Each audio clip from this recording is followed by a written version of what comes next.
So this is a very fun matchup, AJ, but I do have to take note that this is kind of complicated in the analysis because going into this, I'm like, okay, this is a short notice fight for Alex Morono. David Zawada, he was the original opponent. He had another opponent who fell out. Morono comes in, he saves the day. But then I listened to some pre-fight talk and whatnot, and Morono's like, yeah, dude, I've had like an 8-week training camp. I've been trying to like get in and just figure out an opponent, do whatever. It's been really, really long and tough on my body, but this worked in perfectly. I was able to just kind of fill in this spot. So people think it's short notice, but really I've been training this whole time. So I found that out after I placed my pick. Nonetheless, man, let's talk about it. Alex, the Great White Morono, is a minus 165 favorite against the spry plus 140 underdog David Zawada, aka Sagat. And I don't know if that is a Street Fighter reference or not, but I like it nonetheless, man. I will have to say this, AJ. We got two jiu-jitsu dudes who are about to go head-to-head. However, one has a different approach to his striking than the other, right? So would you argue right here, David Zawada is the more technical, more movement-based fighter.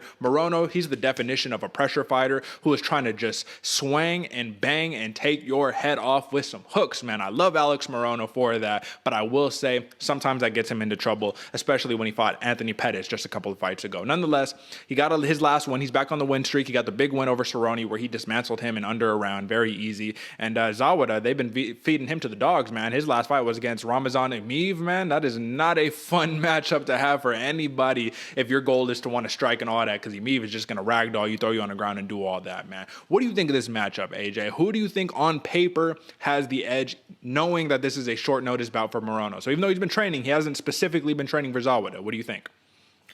Yeah, I feel like this matchup in general is probably the biggest sleeper matchup of the entire card, man. David Zawada hasn't really been getting the respect that he earns, and the fact that Alex Morono is coming in on short notice, it questions everybody, or it makes everybody question, excuse me.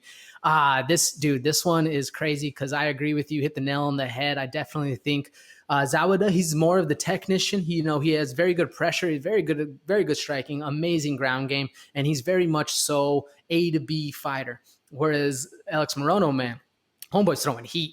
Definition of a pressure fighter, literally throwing heat left and right. And if he doesn't get you out of there, he's going to leave you with some lumps the next morning for sure. This one, man, this is one of those ones that I had a lot of trouble kind of getting my head wrapped around, especially just because it seems like neither fighter has been on their game, or at least dominating the fight game. Besides Alex Morono with the Cowboy Cerrone, and I didn't really take that fight into consideration as much as I should have, because I feel like Cerrone wasn't really in it on that one. He wasn't really the dog we're used to seeing. He was kind of like just out and about, like, oh yeah, man, like, that's neither here nor there. This matchup is going to be absolutely insane because I think Morono is locked in, even though it's a short notice fight, man. He's been doing it at the big show since 2016, and he's really started to gain the eyes of the matchmakers in the crowd going forward. So I think this is a staple matchup for Alex Morono to actually make a name for himself in the division. Whereas Zawada, he hasn't been getting the respect, and he's able to actually make his name on a dude coming up with like Alex Morono. I definitely think this is one of those fights where we're going to see a lot of up and a lot of down. And if we get on the ground game going, we're going to see some technicians that aren't just laying and praying. We're going to see some people going for a finish on this one. How do you see this one playing out, Derek? Well, I see this just as a really just fun matchup overall, man. But I do have one gripe about Alex Morono that I think will take place in this matchup, is that he has a tendency of wanting to follow his opponents around, man. And he's such a skilled striker, but he still just kind of follows them around the ring instead of just taking that extra step laterally to just cut off that cage, get those hooks going, lead them to the right side so he can land the big right hook. There's not too much of that. However, he kind of supplements that by implementing a very strong wrestling-heavy game, man. So his jiu-jitsu, he's a second-degree BJJ black belt, and his wrestling is really good. So I think he has the wrestling advantage here. I've yet to see the BJJ chops because I think Zawada is very, very skilled. And I know, AJ, I know you're high on Zawada because I'm pretty sure you made him one of your sleepers a couple of weeks back, last time that he fought, or whatever the case may be. Nonetheless, both of these dudes are former regional champs. Zawada, he's a multiple-time regional champ. Morono, he's a former LFC welterweight champion, Taekwondo black belt, all the good stuff, man. He strikes at a much higher clip than Zawada does, but he's a little more accurate, which is interesting. 42% to 40% for Zawada, man. My question to you right here, AJ, on this one is, because first off, I see this fight, like I said, being fun and all that, but why don't you think Zawada gets the respect that he deserves? Like, what exactly is it about that, man? This is a dude, he used to fight in a KS1 or whatever, you know what I'm saying? Or KSW, whatever it is. What do you think? It's crazy because to me, Zawada, and you're right, I did have him as a sleeper before. I am high on this guy, especially because his wrestling is very, very good, top notch. He's always down for a war, and I like about him is he throws everything down the pipe.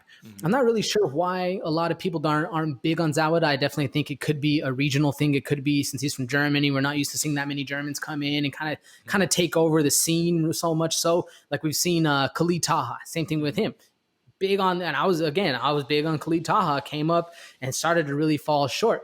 Same thing with David Zawada, excuse me. He came in, man, fighting Jing Liang Li, whatever, how you say that exact one, Abu Bakar Nurmagomedov, and then Ramazan Amid, bro, he was been actually fed to the dogs and hasn't really performed as great as he was in the regional scene. So I think that's why a lot of people are really starting to overlook Zawada and just think, oh, he's just a gatekeeper. Or not necessarily a gatekeeper, but he's one of those C level fighters, B level fighters. Where in the UFC and everyone's that S tier, it's hard to really be those lower level of fighters. I don't think that's true about Zawada, though. I definitely think it was much more of a could have even been a mental thing for him because I've seen a lot of his fights where he's really performed top level elite game and he stays calm. Whereas so much so with Alex Moreno, man, he'll see red and he'll start swinging for the fences. That's why we love Alex Moreno. Yeah. It could be a bias of technicians where people like to see brawls, whereas Zawad is much more of a composer, much more of a composed fighter, going to keep everything calm.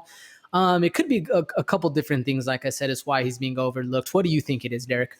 Well, I think that you hit it nail on the head right there when you're talking about this German dude comes over. He has very little charisma, especially speaking in English. Like they ask him, he was all like, basically, what do you think you're going to win this? And he was all like, yeah, I'm going to win.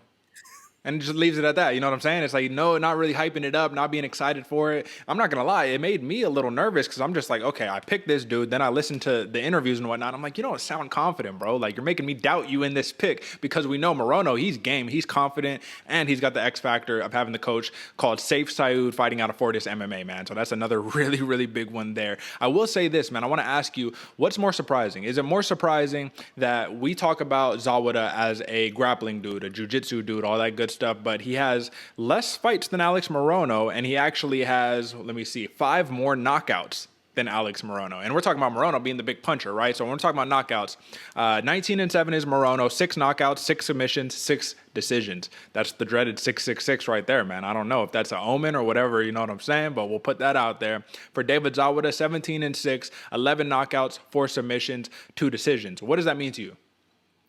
I think it is, to answer your first question, I do think it is surprising when you think of it like, oh, Alex Morono, the dog, versus David Zawada, the technician.